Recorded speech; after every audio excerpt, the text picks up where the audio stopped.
गोकुल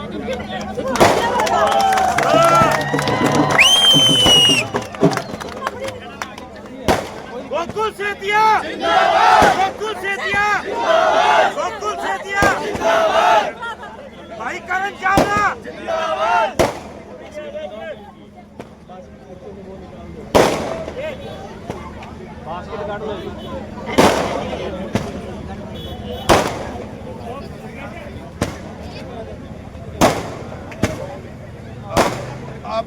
आप बढ़ाया यहाँ पर उपस्थित सभी मेरी माताएं, बहनें, मेरे बुजुर्गों, मेरे नौजवान साथियों और प्यारे बच्चों, आप सभी को मेरी तरफ से राम राम, सत श्री अकाल, नमस्कार। मैं आप सभी का तहे दिल से आभार व्यक्त करता हूँ कि आप सभी ने इतनी देर तक मेरा इंतजार किया। जो प्यार आप लोगों का मेरे प्रति मैंने देखा, इतना प्यार मैंने किसी राजनीति के लिए पूरे हरियाणा पंजाब में कई जगह नहीं देखा। और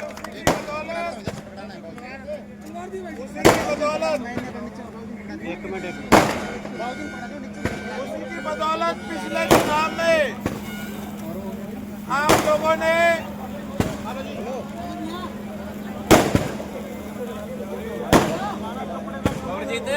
भैया क्या कर रहे हैं यार, कितने लोग खड़े क्या कर रहे हो, काम करें। तो आपने पिछले चुनाव में जो मेरी पहचान बनाने का काम किया, पूरे हरियाणा के अंदर जिन लोगों ने पार्टियों की टिकट पे भी चुनाव लड़ा था और मैंने आजाद चुनाव लड़ा, हरियाणा के अंदर सबसे कम वोटों से मैं आजाद लड़के भी आपका भाई सबसे कम वोटों से हारा। तू हार पे ढोल बजाने लग रहा है।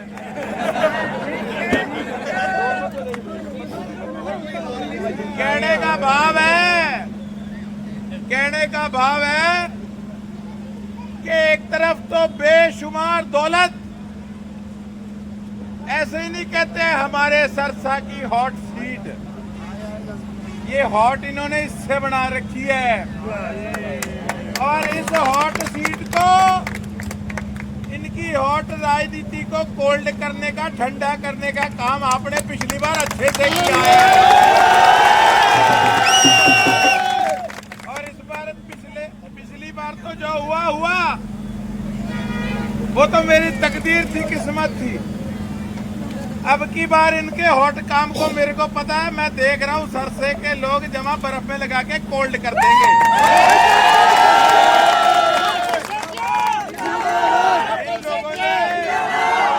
इन लोगों ने सरसा की जनता को अपने पैर की जूती समझ रखा है। ये जनता को मूर्ख समझते हैं। जब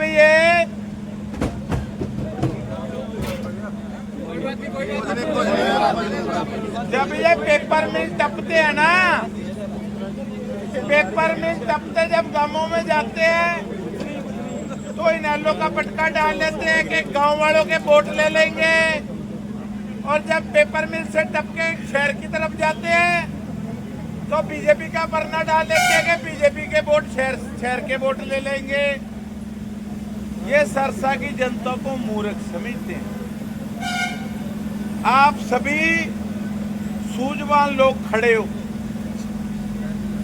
और मेरे से ज्यादा समझदार भी हो। 5 साल ये दोनों भाई आपको आपकी दुख तकलीफ में आपके गली मोहल्ले में कितनी बार मिले, मैं ये पूछना चाहता हूँ। आप लोग, आपके बच्चे वो पानी पीते रहे गंदा, जिसमें सारे शहर में सीवरेज हमारी लेडीज बोतलों में काला पानी गंदा सीवरेज वाला मिक्स ले लेकर न्यूज वालों के आगे कितनी बार बोल चुकी कि सारे शहर में गंदा पानी आ रहा है, वो बच्चे पी रहे हैं। 5 साल में इनको कभी गोवा से आके इन्होंने देखा नहीं कि हम कौन सा पानी पी रहे हैं, और अब आके एकदम से इन्होंने सोचा कि बोतल पे दोनों की फोटो लगा के और वोट ले जाएंगे। और फिर मेरे बारे में कहते गोकुल सेतिया के पता नहीं पेट में क्या दर्द अगर हम बोतलें बांटते हैं तो। मैं कहा गोकुल सेतिया ने तो तुम्हें संगल डाल के बिठा नहीं रखा था गोवा में कि सरसा ना जाओ, सरसा के लोगों का काम ना करो, पानी साफ ना दो। तो पैर की जूती समझ रखा था ना 5 साल। अब आ रहे हैं फिर वही खेल शुरू, फिर इनके वर्करों का सिस्टम शुरू, लिस्ट बनाओ कितने में वोट खरीदने हैं।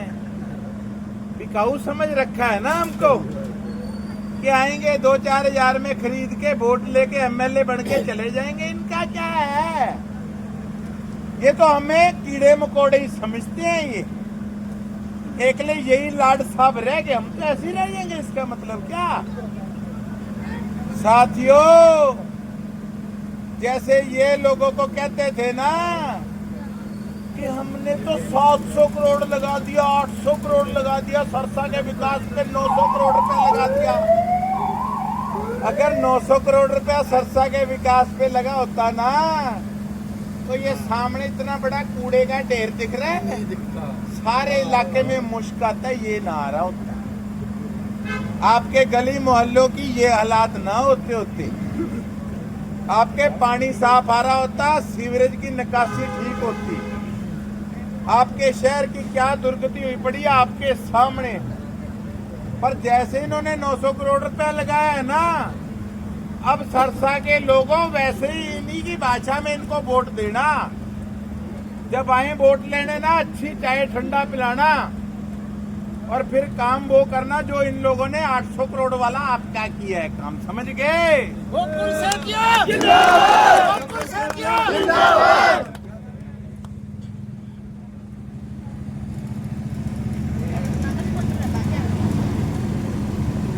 तो कुल मिला के 5 साल इन्होंने सरसा की जनता को लूटा ही है। नगर परिषद के अंदर किस प्रकार से फैमिली आईडीओ के अंदर शरेआम भ्रष्टाचार चलता था। कोई भी काम होता था नगर परिषद या किसी और दफ्तर में, बिना पैसे के काम नहीं होता था। पैसे भी लोग दे के आते थे और बेइज्जत भी होके आते थे अफसरों से, और अफसर बदलते भी नहीं थे। क्यों? उनके सिर पे ऐसे लीडरों का हाथ था।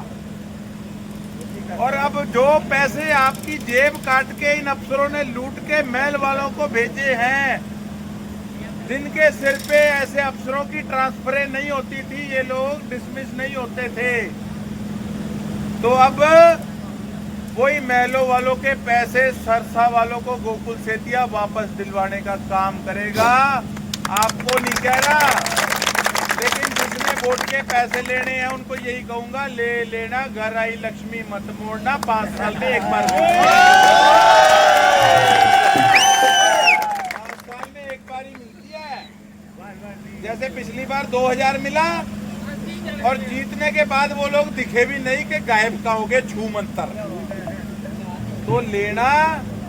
लेकिन 2000-5000 के पीछे अपने मासूम बच्चों की कसम मत खाना। ये कोई भी घिलौना काम करा सकते हैं, ये करते भी हैं इस तरीके के काम। इनके जो करिंदे हैं वो बड़े वोट खरीदने में ट्रेंड हैं, बड़े माहिर हैं। कई बार तो लोटे में भी नून गलाते हैं, परमात्मा की कसम भी खिलाते हैं। तो क्या 2000-5000 रुपए के पीछे हम परमात्मा की कसम खाएंगे, अपने बच्चों की कसम खाएंगे?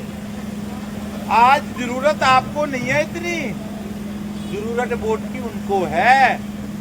कसम मत खाना, 5000 से ऊपर इस बार ये वोट का देंगे। गोकुल सेतिया ने आपके आशीर्वाद से इनको मजबूर कर दिया।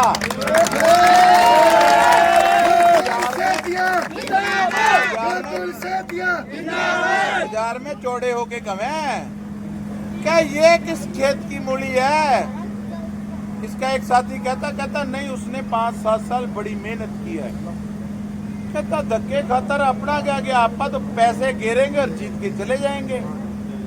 अगर यही हालात रहे ना सरसा वालों, तो ये देश पूंजीपतियों के हाथ में चलेगा, फिर आम जनता की कोई वैल्यू नहीं, कभी सरकार में नहीं आ सकता, सेवा नहीं लोगों की कर सकता। अब आपने देखना है कि मैंने जो भी सेवा करी आपने उसका मूल्य डालना या नहीं डालना। इस बार ना मेरी गोभी खोद देना भैया, मुझे ना मार देना। मैं एक वादा करके जाता हूं, मैं इनके जैसा नहीं हूं। आपको कह दिया, अगर विपक्ष में रह के भी मैंने कोई कोर कसर नहीं छोड़ी ना, तो अगर सरकार आ गई तो फट्टे चक दूंगा, इतना काम कराऊंगा आप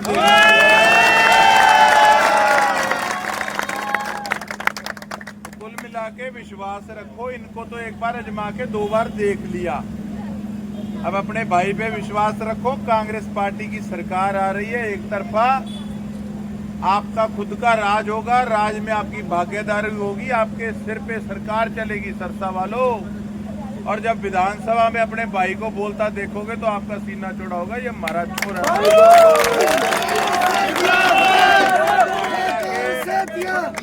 मैं इतनी बात कहता हुआ अपनी वाणी को विराम दूंगा। पीछे वाले चुंडियां मार रहे हैं कि अगले जनसभा वाले लड़ रहे हैं, तो जाना पड़ेगा, नहीं